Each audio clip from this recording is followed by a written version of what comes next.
Hello, everybody, and welcome back to another episode of Bleav in Iowa. Brady Beedon, just Dominique Dafney, the former Hawkeye tight end. Logan off, having to work today. So me and Dom will get to talk about this Penn State matchup, which, 3 weeks ago, Dom, even 2 weeks ago, after Penn State lost in overtime to Oregon, we're going, all right, this is going to be a huge challenge at Kinnick. And now, Dom, I'm going to be a little upset if Iowa loses this game at home. Penn State, no Drew Allar. James Franklin was shot into the sun, so he's fired. There is no reason why Iowa shouldn't win this game. And in fact, as of recording, they're a 3.5-point favorite. Yeah, my vision for this game is fourth quarter, minute 20 left, up by 10, victory formation. And I think we have, especially the way all the things you said, but also on top of the way we played last week. Like the momentum we gained from how well we played against Indiana, rolling that over to a bye week, getting back healthy, rolling over the Wisconsin Badgers. So it's like the fact that we played well and put on top of everything that Penn State is going through right now, I completely agree. Night game at Kinnick as well. I know a bunch of my boys are going from the old teammates from Iowa, so I understand and I know what that looks like. A night game at Kinnick, knowing that you got some food on the table, you got some food on your plate, and you have a team that's lost 3 games in a row, lost their head coach, they're losing commits left and right because their head coach got fired, so they're in a kind of a sticky situation where they're going to be scratching and clawing, but I agree with you. I think Iowa needs to come out and play just with their heads just on fire and come out and play and come out and beat these boys and seal this victory to go to what? What did you say? 5-5? I said 6-2 by the time Oregon comes to town. 6-2. So that's what we need to have in our mind is come out and let's get this W. I originally said 5-1 when Penn State comes to town. I will admit, hand up, I was very wrong about the Fighting Signettis, who, by the way, talk about getting a bag after 2 years ago. Not that $600,000 a year is no money, but from that in 23 to now making 11.6 million a year, that Mark Cuban money out at Indiana, that's coming in big. But the one big thing I wanted to talk about, not as much with Iowa, but I wanted to get into the having an interim coach, because it feels like it either goes one of two ways. Either one, you go full UCLA and you go from an absolute dog water team to, Michigan State and Penn State obviously is not as what we thought they were, but you go and they kind of railroaded them, or you can go full quit mode.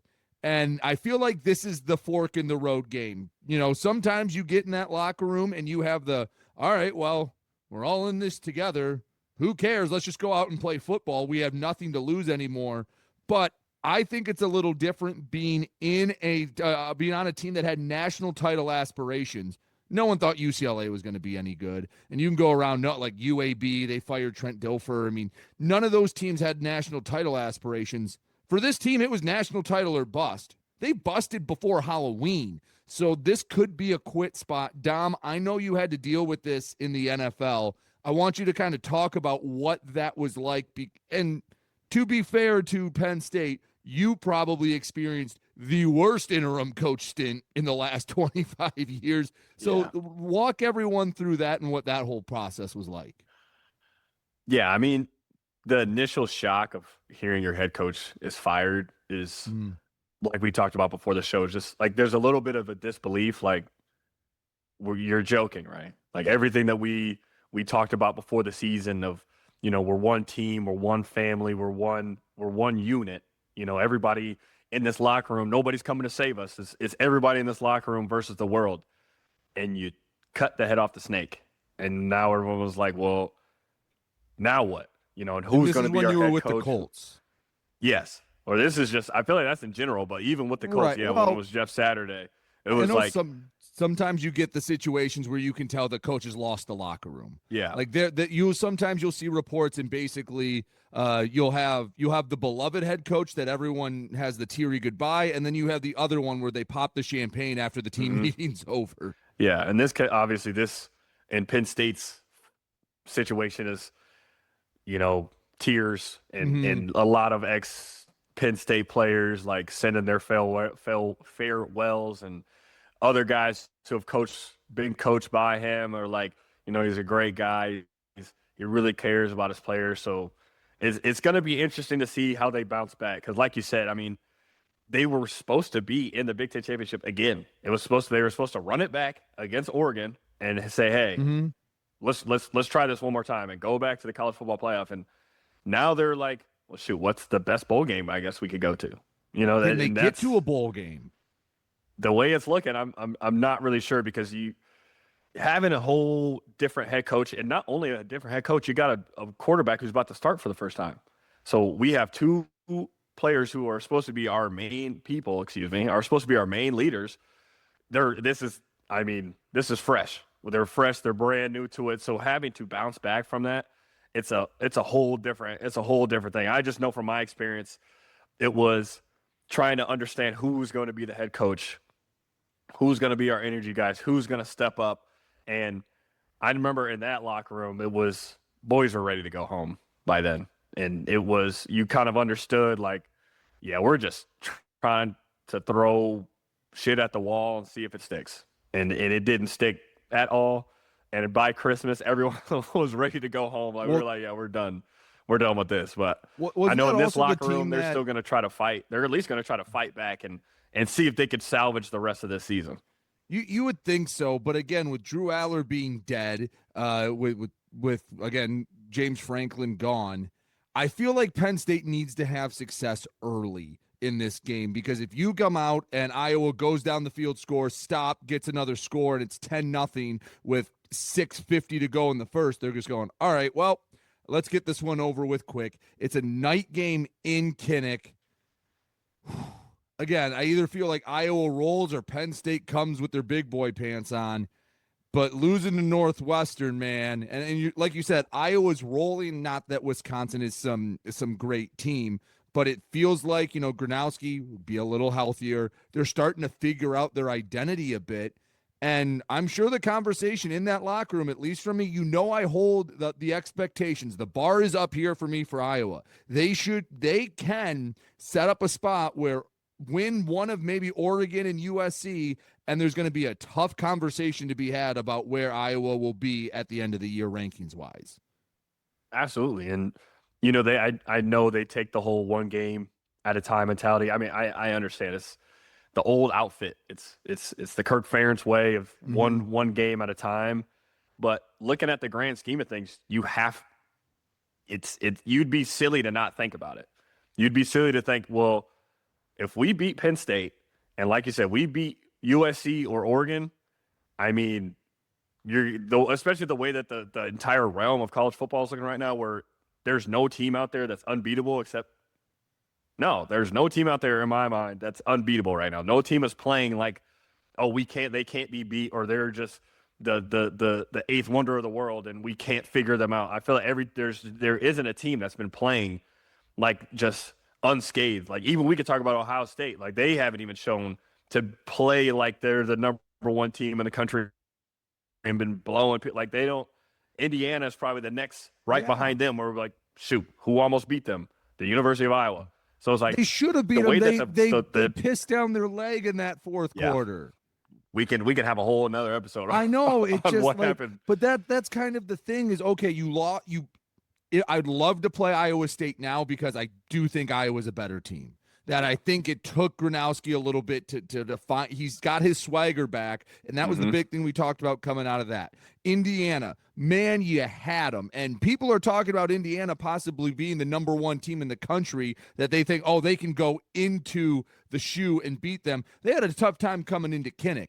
Not that I'm discounting Indiana, but man, I'm trying to tell people, Iowa, I know they don't have a number next to their name, and I know they're the butt of everyone's joke, but in the last 4 games, 47 against UMass, okay, they're garbage. 38 against Rutgers, the 15 against Indiana, but it's not like teams are running it up against Indiana, and then 37 against Wisconsin. I think Iowa is top 5 in the Big Ten in scoring. If not, they're just outside. They're like 6 or 7 by a half a point or something. So this is a team that is good, and I think no one's going to give them credit if they beat up a dead Penn State team, but win this game And then moving forward, I think this can be a springboard game because you have Minnesota next, and that's at home. This is the first of 3 in a row at home.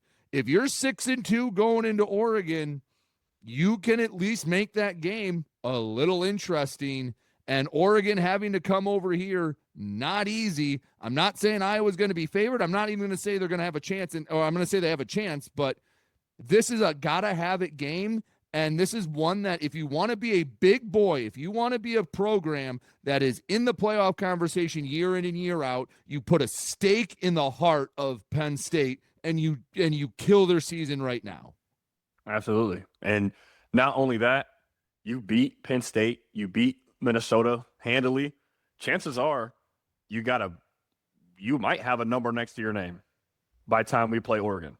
And whether it's in the 20s, whatever, you're going to have a number next to your name, and having one of the top 5 teams coming into your facility off of 2-3 big wins in a row, gaining some more momentum, playing well as an offense. I mean, that's why I say you'd be silly to not assume that that's not in the back of your mind. It's like there are things that we could take in full control of our season and put us in a position where, yeah, we lost to Indiana, great team. We lost to Iowa State at the time they were ranked opponent. So we're putting ourselves in a position to really make it tough, on the voters and be like, Iowa is showing me some things. They played really well against Indiana. However, if you beat one of USC or Oregon, we played one of those teams really well and beat the other. It's hard to argue against that. And you have to assume that that's in the back of your mind, that we got to play up to our standard. We see someone's hurt. We see this team is hurt. We see this team is bleeding. Let's finish them off. We have that opportunity in front of us. We have a weakened team, a limping team in front of us. Let's finish the job. And then let's take another step. Minnesota. Okay, take them out. Oregon. Okay, take them out. We got to go to LA. Business trip. Take them out. So it's got to be a simple one game at a time mentality but everything could be so in front of you that everything's in front of you. Take advantage of this situation. Take advantage of Kinnick at night. What happened last time they played at Kinnick? The boys had 4 false starts in a row with a backup quarterback. It's going to be the same type of mentality. So it's like, handle your business in this game, and there's a lot that's in front of you coming further in this season. So Ethan Grunkmeyer is going to be the starting quarterback. He was a pretty well-recruited kid, but this is his first game. And you know what? I'm going to put a little bit on everyone. Dom, you got to let your boys know, got to be loud because, listen, that's a big spot for a quarterback to come into. And for the Iowa offense, they've done what they've needed to do. They haven't been exceptional, and the points have been great, but no one's putting up video game numbers. Dom, if they score, give me 3 touchdowns and a field goal, there's no way they lose this game. No, if they get to 24, this game is donezo. No, and especially the way that they're going to play this game, it's going to be Iowa football, where it's going to be ground and pound. We're going to run the clock up. We're going to run our time of possession up. We're going to put pressure on you. You see all the foreign and the strange, crazy blitzes that Phil Parker has drawn up. They're going to do that and make you – and once you get up by 2 touchdowns – now you have this quarterback who's starting for the first time. Now you have to throw the ball. And that's what we've been waiting for. That's what we want. We want to see what you can do and throw the ball. We want to take your best 2 players out of the game and Katron Allen and Nick Singleton. Now you have to throw the ball. And what we're going to do, keep throwing blitzes at you and throwing crazy coverages, hiding our coverages. That's exactly that's Phil Parker's game. So you kind of go into into Phil Parker's bag as this is exactly where we wanted you. So if we, like you said, we get up by 2, we get up by 17, 20 points, I mean, it's going to get, in my opinion, I think it's going to get ugly because then now we're sitting in the house and we're going to have this backup quarterback essentially have to make plays, make heroic Superman plays. And I don't, at your first start at Kinnick, I don't see that happening. Hey, the quit factor is something to that could be in play. because again, you're not UCLA that feels like they have this revitalized season. For UCLA, if they get to 6-6 and get to go to Tampa Bay or to Tampa for a bowl game, that is incredible from what their start was. Penn State, it feels like, oh my God, we still have 6 games left to go. The season's dead. They don't care if they go to the Music City Bowl or the Acrisure Insurance Bowl or whatever bullshit bowl is out there now. They just it was playoffs or bust, and that's kind of, we've talked about it before. It's the new way of college football with a 12-team playoff. Teams like Penn State, it's all or nothing, and teams like Iowa should be aiming to get to that game, to get to that playoff, and this is a huge step to get there. I want to see a quick start. I know it's not Kirk Ferentz style. Take a shot early. Take a play action, take a shot downfield. You might not hit it, but take a shot downfield because, again, if you can kill the morale of Penn State early, you can win by TKO in the first quarter here. You can knock them down. They are coming in bloodied, battered, and bruised. Yeah. Take an early shot and get – I think that first drive, if I'm Iowa, I might take the ball. I'm a big defer guy because I like to double up at the end of the quarter and start of the third. But get the ball first, go down their throats and score. Man, you might see some heads hanging pretty quickly. Oh, absolutely. Because I mean, there's players on the team for Penn State that are still going to come in and, we're Penn State, we're still this team, we're still that. And obviously respecting your opponent, they are Penn State. They haven't played up to their caliber or what they expected. So there's still going to be guys that have that vibrato and big chest about being Penn State, about coming to your trap. What did Logan say? Come to your trap, take over your trap. They're still going to have that mentality. So, I mean, it's not like they're going to go over and just be like, okay, yeah, you guys got this. They're still going to fight. But like you said, we come out and punch them in the mouth early. There's going to be, like you said, there's going to be people who are going to quit. There's going to be people who are, here we go again. We lost 3 games in a row. Here we go again. We're going to lose again, and going to have a long plane ride back home. And what are we going to make of the season? What are we going to, with 4 losses? I mean, the season's over. There's nothing you can do. Yeah. Like if they beat Northwestern, okay, they're 4-2. James Franklin doesn't get fired. You feel like you can bounce back. Okay, you had the one big oopsie against UCLA. Yeah. But for Iowa, this is a game that I'm going to keep repeating it because I hold this program in a high esteem. Win this one, you get to 5-2. You have a rivalry game against Minnesota, and it sets up a spot where you could be playing a big-time national game because I'm sick and tired of people making jokes about Iowa and talking about how they're the most boring team. They're scoring some points, and they're winning games. Let's see I want to see dominance this game. I want to see them. Don't let them be a zombie. Like I said, knock them out early and take it to. Dom, you got any other big keys to this game or anything else to say about this? That was pretty much my keys to victory. Is play clean 4 quarters. That's always going to be number one. Put pressure on that quarterback and come out swinging, because you got a team that's on their last legs. And the worst thing you could do is sit back and let them kind of gain some momentum and whatever. Nah, we're coming to knock them out early. First 2 rounds, I'm coming to knock you out, and we're going home. That's it. I'm coming to punch you in the mouth, and then we're going home. That's what it should look like. More Mike Tyson, less Floyd Mayweather. I don't even want to break sweats. I don't, to keep the car running. We're coming in, we're knocking them out, and we're leaving. That's what the mentality should be. Because if you put on pressure in those first 2 quarters, there's not a chance that a backup quarterback is coming into Kinnick and having some heroic effort of putting up 30+ points I don't see it happening. So the mentality should be, hey, we got a dead deer right here. We need to go clean it up. All right. You need to go carve it, do whatever you got to do, come out victorious. For Phil Parker, Do you draw up maybe some things you haven't done as much? Do you throw a few things just to confuse the young quarterback? Or do you stick to your basics, blitz him and get after him? Or do you try to maybe throw something that he hasn't seen on film so you really get his head spinning early?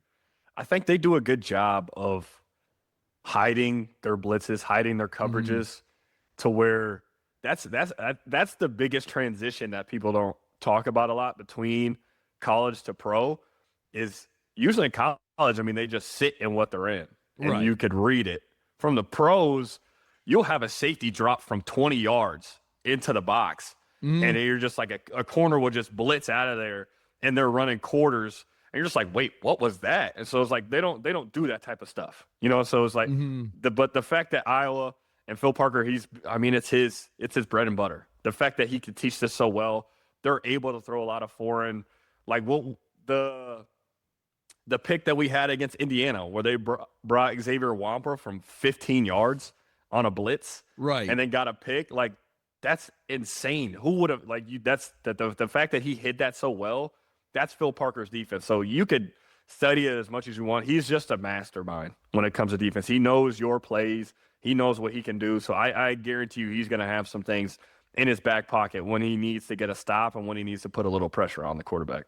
Yeah, again, maybe just throw one or two things in there that they're not expecting because the young man's head's going to be spinning already. Yeah, throw a few extra shells in there, throw a few disguised blitzes, maybe some zone blitzes, drop a D lineman into coverage once or twice. Put people where he's not expecting them because that game's going to be moving real fast. All right, Dom, hopefully next week we're talking about an Iowa win, a 5-2 Hawkeye team. Yeah, you know what? Don't let Penn State get off the mat. Put the foot on the throat and just kill them. So, absolutely. Dom, you got anything else? Plug the socials before we go. Got Twitter, Instagram, TikTok, YouTube's up and running, all at Bleav and Iowa, BLEAV. And the TikTok is starting to, gain some momentum a little bit. Now. Yeah, thank you out there, everyone. We're rolling. Trying to throw some takes out there. It's funny the random ones, especially when we talk about other Big Ten teams that randomly just get traction. It's that algorithm. But anyway, for my partner, the former Hawkeye tight end Dominique Dafney, I'm Brady Beedon. Go Hawks. We'll talk to you about the Penn State game next week.